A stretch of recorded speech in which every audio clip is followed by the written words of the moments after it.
Well, it's a pleasure to welcome to the podcast Xavier goalie Marina Piszczor. Marina, welcome to the show. Thank you. Thanks for having me. Yeah, absolutely. Well, thank you for reaching out. I'm happy to chat with you, and I think we're going to have a lot of fun over the next hour here.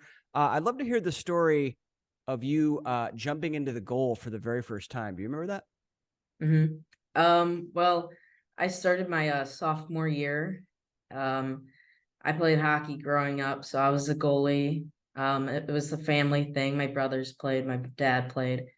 So growing up, I was a hockey goalie, and then in high school, I decided to change things up. Our high school team needed a goalie, so I hopped in net, did a couple summer camps, and from there it's just history. I like it. Yeah. I like it. There's probably obviously a lot of similarities that you learn or things that you learned being an ice hockey goalie that you carried over to lacrosse. What were those? Yeah. Well, my coach, he liked it because he also coached hockey, so he knew the similarities and quick reflexes, and it's like the intensity and the pace of the game. They're both fast, and being a goalie in both positions, I had that right headspace for both. So Yeah, there's so much mental that goes into it, but just this idea of like getting shot on by anything, by a rubber projectile, let's call it, like it takes a while to get used to. And if you're already used to that via whether that's like being a softball catcher or ice hockey goalie or any sort of goalie position, I mean that goes a long way for advancing your lacrosse goalie game, no? yeah, for sure. And Yeah. I think that's something that you have to build up into, and you kind of get used to it, seeing a fast object coming at you. But Yeah. Love it. Well, I feel like I hear a little bit of a Midwest accent. I don't know where you grew up, but like I hear a Midwest accent, and if so, how did you go about developing your game? Because the Midwest is not, it's not super known for being a lacrosse hotbed. Yeah, I grew up in Chicago, just outside in the suburbs. So it's not too big, but it's definitely a growing game. And I played for my high school, like I said earlier, but I didn't play club. I played club for like half a season. Wasn't too big, but luckily my high school, they were really big, and we had a good conference. So There you go. Well, I want yeah. to talk about that because your recruiting process, we can get into that in a little bit, but I first want to hear, then how did you go about learning how to make saves? So you said you didn't really play any club, like maybe a half season of club. Was it all with your high school team, your high school coach?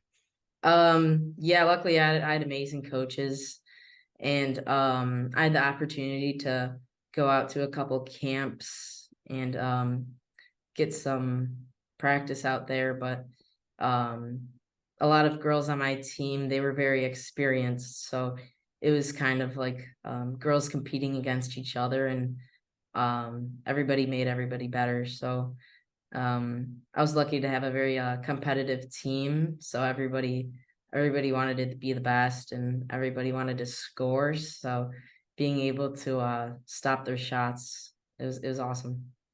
Definitely made me better. Everyone wanted to score except you, except the defense, Yeah, right? There you yeah. go. There you go. What would you say is your favorite part about being the lacrosse goalie, Marina?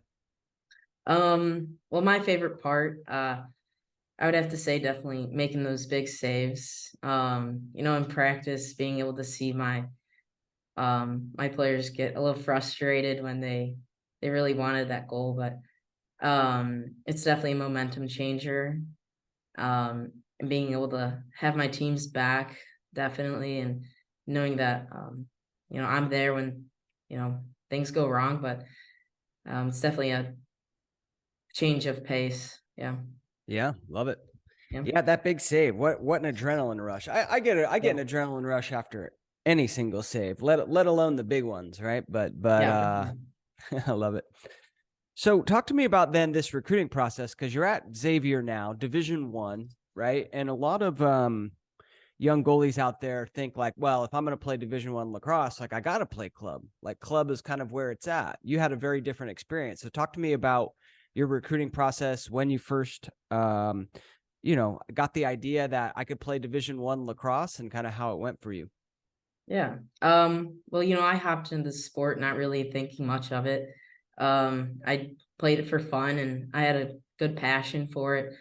Um, in junior year, over the summer, I started going out to college camps, and I heard that Xavier was starting up a team.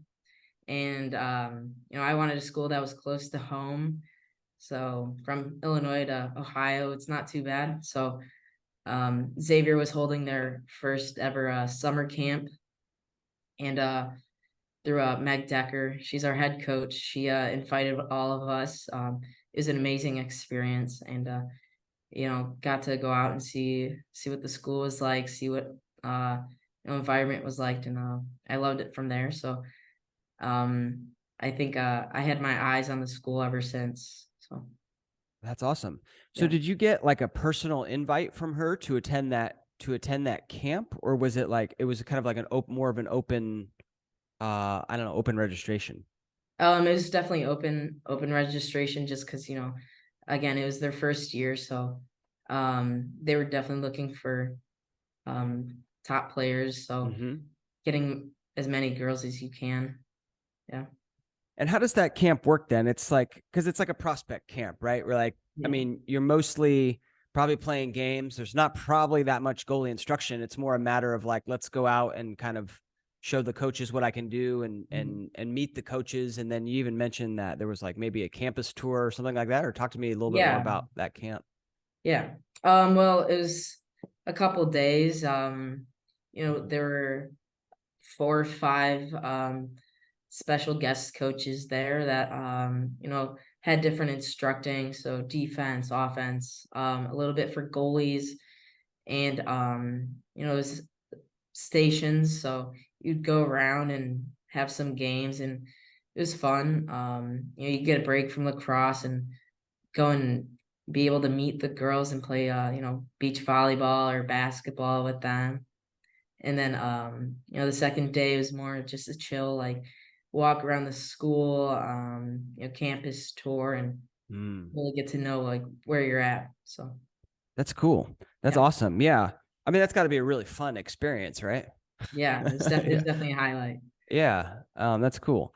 And so, what was it about then Xavier and that camp, or those coaches, or that campus that really attracted you? I would definitely have to say that all of the girls there, they had a passion for the game, and that was the reason I fell in love with the game. So I didn't want to change that, and I think that coming in, it was just a great environment, and being able to go somewhere not only for lacrosse, but most importantly, academics, but um, being able to go to a school that has everything and has awesome support for me and all the other girls is something special. So Yeah, I mean that's super important when you're considering schools, right?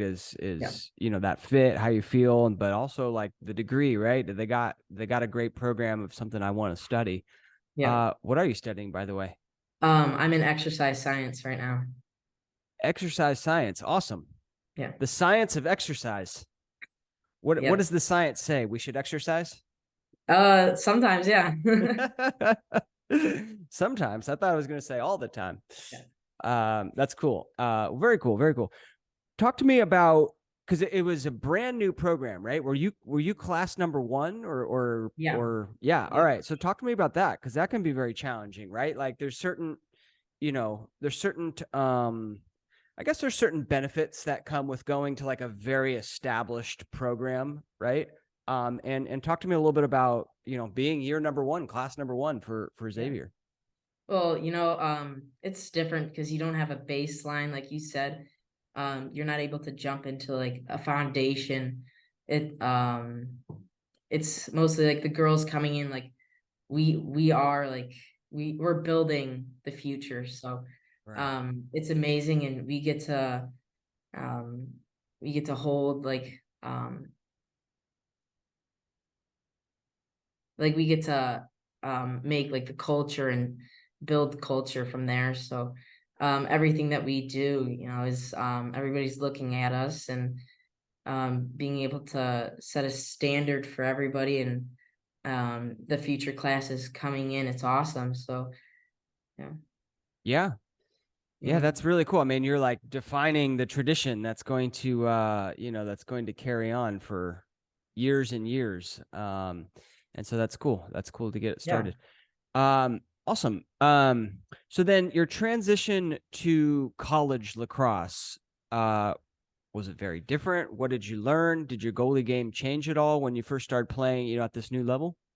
Oh yeah, for sure. I think in high school, it's definitely a different change of pace going into college, and you're seeing new shots and new tricks and different types of shots and girls with different like powers and speeds. So coming in, I had a mentality like I just gotta grow and I gotta learn, and being able to take that mindset from, not putting expectations on myself and being able to, learn more and more and more and constantly like develop my skills is definitely an important part of the game.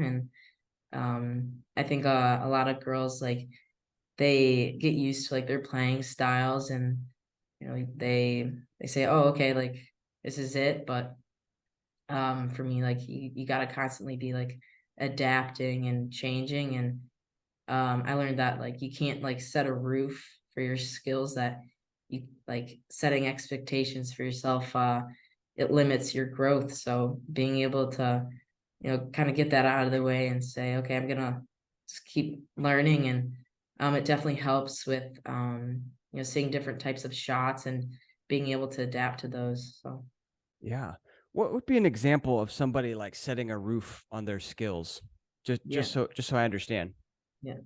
Um, I would say like for me, like a strength that I have is like I have very like fast hands and I'm very quick and I have good reflexes. But I don't set a limit on that. So like I'm always working towards getting like 1% better at that. Or, Yeah. because it's definitely a game of seconds. And if you Milliseconds. like, it's always that 1% that you always want to get better. So Yeah. constantly like getting on the wall, doing some wall ball, or doing some hand-eye coordination, or just going through your fundamentals again. That makes sense. That makes sense. It's like never being content with Yeah, with sort of any aspect of your game. yeah, Um, which is such an interesting mindset that goalies need to have. It's like on one hand, like you're never happy, you're never content. You're like, I always need to get better, I always need to get better. But then like when the game comes, I feel like you gotta like flip this switch and like switch over into this attitude of like, I'm the best. You know what I mean? yeah, Like yeah. come with that level of confidence, which is very, it's like a very interesting flip of the switch. I don't know if you had any experience with that. Yeah, well, I play with a little bit of a chip on my shoulder sometimes, and going into a game, you just got to be confident and be aware of your own abilities, and have that mindset that you're there to stop a ball, and you're there for your teammates, and you just got to have fun with the game too. So Yeah.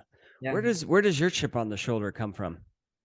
Um, I A lot of my teammates have said that I play with like a little bit of like swagger in my game, and I think that comes from being comfortable with my game and knowing my strengths and my boundaries, and um seeing different situations, and again being comfortable with those. But also you see a lot in like the youth game. They're comfortable, but you don't see a lot of confidence. And I think that's a lot of like a mentality thing. You hear a lot about goalies, you have a different mentality than a lot of players. We're facing 90 per hour balls, coming at us, and we don't fear that. But to take it one step further, there's like an emotional intelligence piece of it. And it's like being aware of your own emotions in the cage, and you can't get too fired up sometimes. And I think part of like the emotional intelligence piece of it, it's to like be aware and be confident and have that poise in your game. And you channel in your emotions that, you see a fast object coming at you, like a natural reaction is, to fear it. But a lot of goalies that have channeled that, they don't they don't have that fear, and they don't play with that. So that's where the confidence piece comes in, and being able to, unlock that in yourself, but have your players over in your side, and um, pull them in with you. It's a game changer, because now you have a whole team of players that are comfortable and confident and playing at their best. So Mm-hmm. mhm. You mentioned the emotional intelligence there. It's something I want to dig into a little bit deeper. So, what is emotional intelligence? If there's like a young goalie listening to this and they're like, "Wow, I don't even know what that is." Like, what? How do you even define it, and why is it important? Yeah.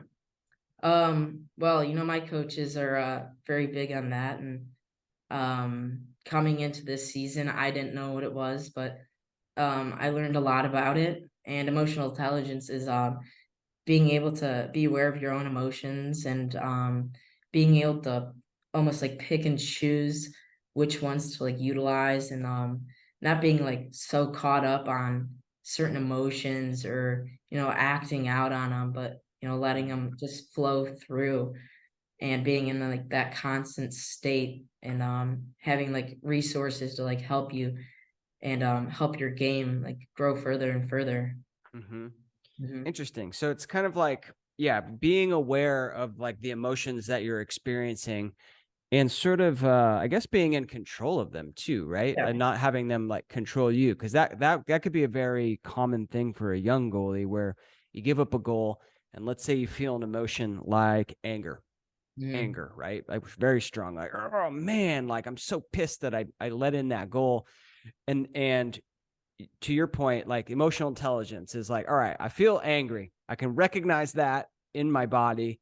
And it's like, do I use that or do I let it go? Right. Right. And in many cases, especially with the anger piece, it's probably best to let that go and move on to the next shot. But in some cases, maybe not, right? Maybe we sit with it for a little bit. It kind of all depends on what the emotion is and how you're feeling, right? Mhm. Yeah. All right. What are other emotions I can feel? Um, a big one for me during the game is, I feel a lot of joy when I play, because Yeah.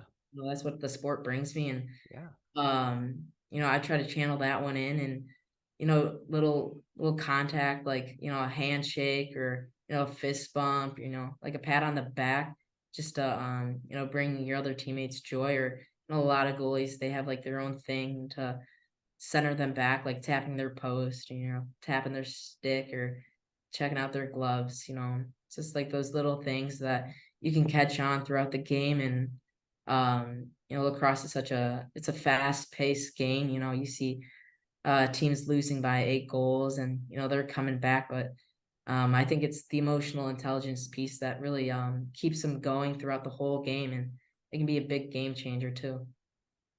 Yeah, I'm so glad you brought that up, because I guess I was thinking just along the lines of these negative emotions, or these emotions you have to deal with, but certainly like, yeah, joy. That's a great one. That's a great one. And I think that, when you could recognize the joy and tap into that, right? And really use that one, you're gonna be better. And especially because, let's talk about Xavier, right? Brand new program. And when you play for a brand new program, like, sometimes it takes a while to get things going. Sometimes there's some big losses, right at the beginning, like when you guys are sort of figuring things out, and like you don't have. I imagine your team's mostly freshmen, right? Because Yeah. it's brand Yeah. new, right? So the girls are young, and there's some losses, and that can be kind of tough to deal with. I know a lot of goalies on club teams or youth teams listening to this have to go through that. So, is that kind of how you helped, or how you managed that? Yeah, I would definitely say that that was a big part of my game. And consistently bringing that level of intensity and energy to practice or a game definitely helped my team out a lot. And again, like being consistent, it's something that your team loves. And it's something that you can always bring up to the game, whether it's a win or a loss, you know that you still, um, you had that baseline, you're coming out there, you're giving handshakes to your teammates, and, you're helping them, and you're motivating them, and, you're going to make those big saves too, which really helps. And, Hmm. when you have a team full of freshmen, it's hard because it's like, you don't have that major experience for girls, like your grad students or your seniors. So being able to rile up all your girls and being on the same page really helps too. Yeah. Yeah. Yeah. Love that. You mentioned, bringing that energy, which is awesome. Like that was kind of my style too. When I played team sports and played goalie, right. Is each and every day I'm going to try and bring the energy and make sure the team's having as fun and working as hard as possible. But what do you do, Marina, on those days when you don't have it? Like, we all have those days where you're just like, I'm not feeling it today. And when you're that energy guy or that energy girl on the team, like that can be like, whoa, what's going on? Like, so what do you do on those days when you don't have it? I definitely had a couple of those days, but that's the thing with having really close teammates, and especially being really close to your goalie partner. Me and my goalie partner, we pushed ourselves every day, and we each got better.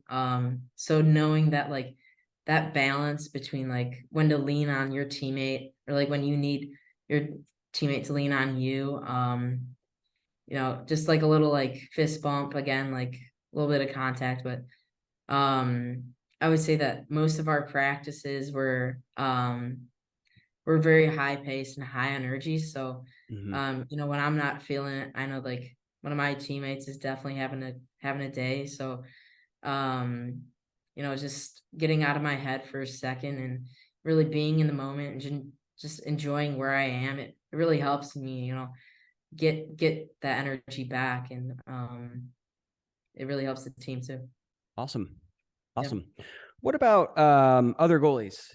When you were growing up, or even now for that matter, did you watch sort of other goalies play and kind of incorporate some of the things that you saw them do into your own game?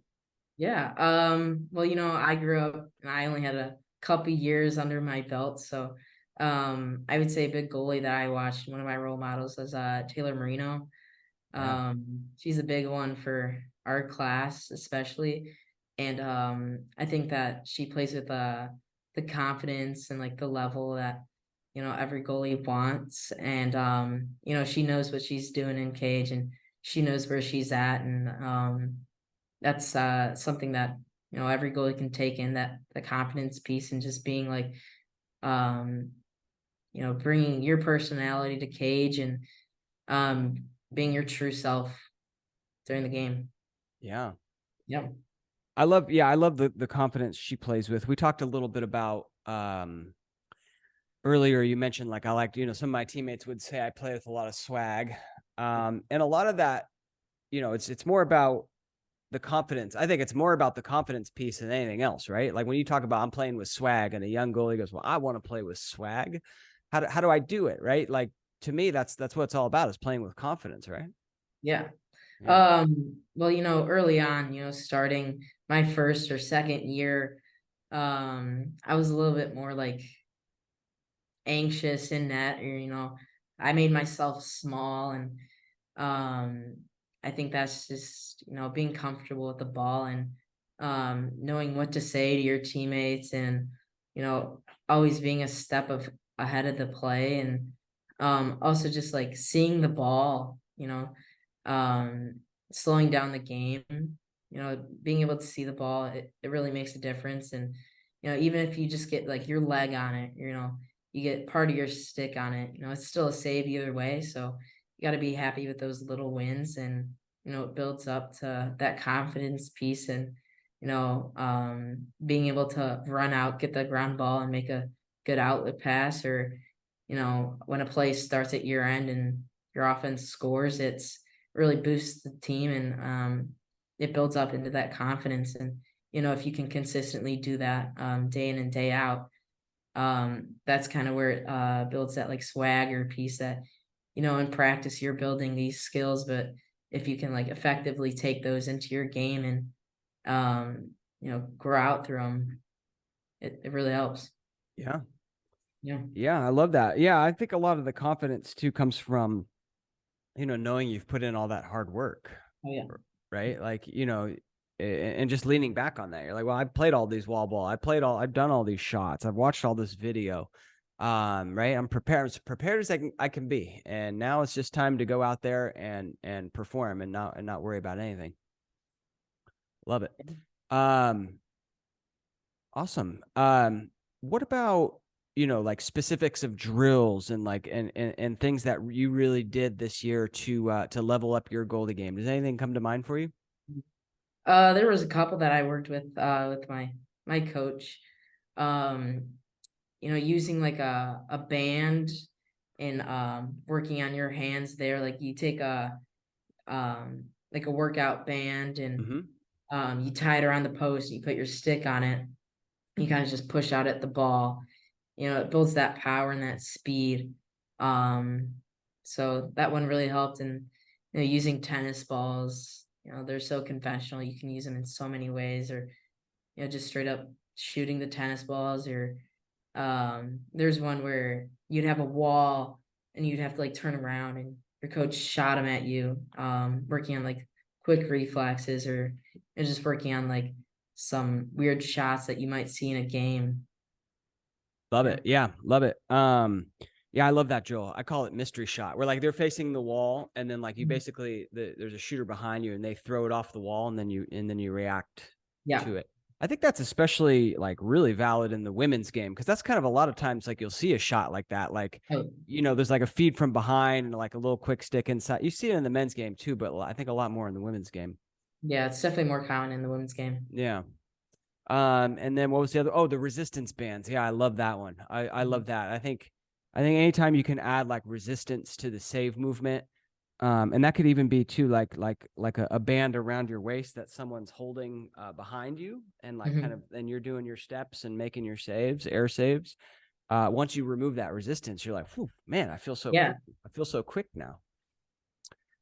Cool. And then yeah, tennis balls. Tennis balls super important. I'm just curious, I just thought of something. If you so you're an ice hockey goalie, when you first jumped into lacrosse, were you like, where are all my pads? Yeah, almost. The only thing that you have in common is that helmet piece, and um, you know, having that cool looking helmet when I first stepped out, I was like, wow, this is awesome. I don't look like any of the other girls on the field. They're gonna be so scared of me. So Yeah. uh, I I definitely loved it. That's interesting that you say that, because I've heard like oh, this is so awesome. I don't look like any of the other girls on the field, because I've heard young girls say the opposite of like, oh man, I don't look like anyone else. Like I'm sort of the lone goalie off in my goalie world. But it sounds like you had, I don't know, a very different attitude towards the gear, let's say. Mhm.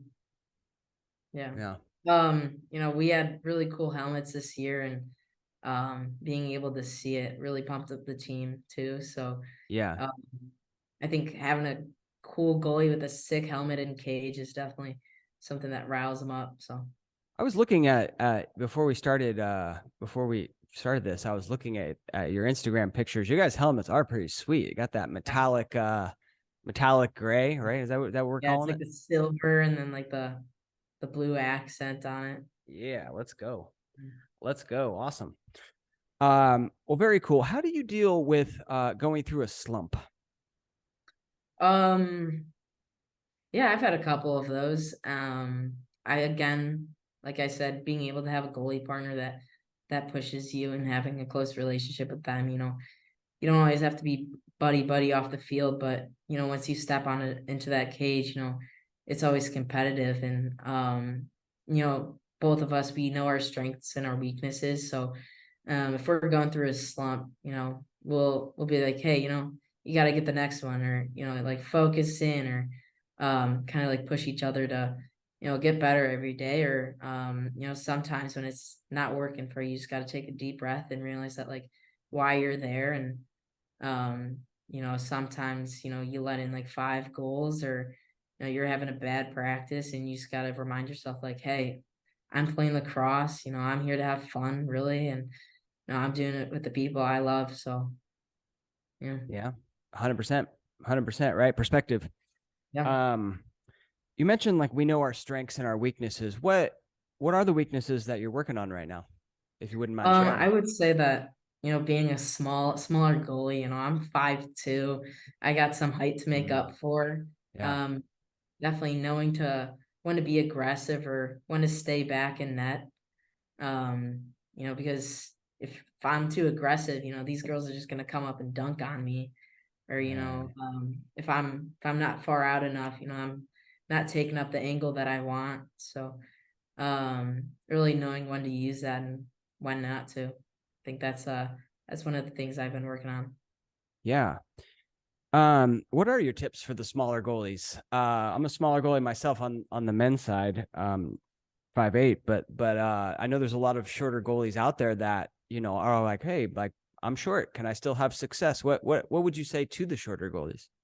Well, that's definitely one thing that I had to learn, like my first year, that it's okay to be aggressive sometimes and get up in like the shooter's face. And um you know hand eye, it really helps, but being able to like read the girl going in, or baiting them, that's something that I use a lot. Like if you know that they're gonna shoot one way, take up a little bit of that angle, and you might just get a better shot at that. And I think it's like the game inside of the game. I like to chirp at girls sometimes, so being able to get into their head, that helps a lot too. I love it. Yeah. Yeah. Yeah. It's like knowing, if you're a bigger human being, like you take up more of the goal, right? And more space. And so, as a shorter goalie, I think you certainly got to pick your opportunities to come out and like, Yeah. be bigger in the shooter's eyes, but you can't live out there because like you said, like, if you do, they'll just shoot it right around you, shoot it right over you. Yeah. So yeah, but absolutely goalies can have success at any height. Whether it's 5'2" or 6'4", 6'6" for that matter. Um, let's see. What you mentioned a few cool things there. So baiting, talk to me about baiting. How do you use that in your game? When do you use it? And if Mhm. there's a young goalie out there that's like, well, I want to try baiting, how should I get started? Mhm. I mean, at first I didn't really know what I was doing. I thought it was just like, oh, you just gotta hop to one side or hop to the other side.